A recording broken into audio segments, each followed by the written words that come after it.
It's a nicey wee morning, but I thought we'll get out and do a wee review. I've had my new van, the Citroen Relay, now for a couple of months, so I feel I know it a wee bit better. I can be a wee bit more honest with it, give you my thoughts on it, and you might be in the market for a new van for your company. Could this be the van for you? Let's have a look and find out. So the van is actually powered by a 2.2 litre BlueHDi diesel engine that is ULEZ compliant, and it has a 13 cubic metre load capacity in the back, which you can access through the rear doors, which open 180 degrees, or the sliding door. The backdrop here is absolutely stunning, but I think it's about time we get in the van and get the heating on. What do you think? So come with me and we'll have a wee look at the interior first. So I'm imagining after the base model, which means there's no Apple CarPlay or SatNav, though there is Bluetooth, and I love that the heating is actual switches instead of that touchscreen we want these days.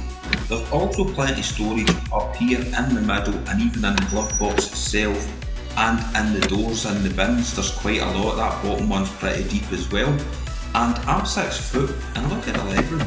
This van is a Relay L3H2, which means it's just over 3.7 metres in length and 1.9 in height. So it's more than capable of moving in. You will need to shift. You can see it's gunnelled now with all the stuff I need to take to the count for the wee bar is Christmas. This is the facelift model, so they've added this nice new grille to the front of it, which really gives it a wee bit of presence on the road. I do actually like that. I'm not normally a fan of things like that, but that I do really like, and I like the shape of the bonnet and the headlights. It's the simple things in life, innit? Well, the proof, as they say, is in the pudding, so I guess we better take it a wee drive and see what she's like. The first thing is the handbrake is down at the right hand side, and I've heard of people catching their belt loop or their trousers on it when they're jumping out the door and just dangling there. I've not came to the conclusion yet if this is rear wheel drive or not. I do know it bongs. It's like a nagging wife. It bongs for everything. You go slightly over the speed limit, bong bong. Forget to put your seatbelt on if you're moving forward 10 yards, bong bong. You go outside your lane, it starts going off his head, bong bong. There's just a load of bongs. But it drives great. Can't fault it driving wise. It's a 2.2 litre diesel engine in it. I've been averaging just over 31 mile to the gallon. It's got 138 horsepower, so there's plenty of poke about it. It's no slouch. And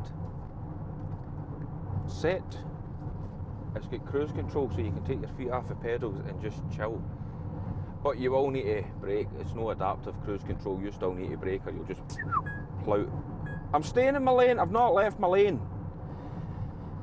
You'll just plough straight into the car in front of you. But vans have came a long way. When I started decked out, I had a Mark 7 Transit, and don't get me wrong, she was a workhorse. It had one hell of a stove on it. The second one anyway, the Transit Rossa was my first one, that was a belter, but the second one I think had been marked. It had a really strong engine. It was just too bad, it just disintegrated into a big pile of rust. But I found with the Mark 7s that I had, they were always screaming out for a 6th gear. This has got a 6-speed box, and when you're on that motorway, it really does make a difference. You don't feel as if you're revving its tits off. But the driving position is great. The only thing I don't really like is this big plastic thing here. It's a distraction, it's obscuring your view. You feel as if your sun visor's down all the time and you just want to.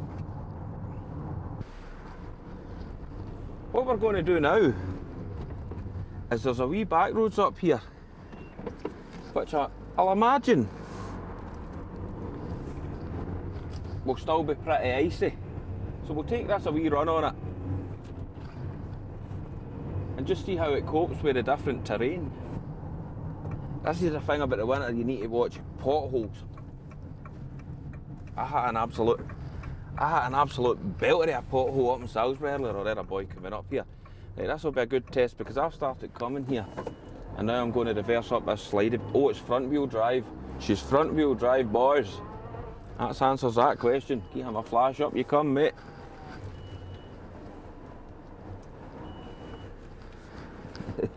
As usual, tails and trails. Dog walkers, they're a shout out. Tails and trails.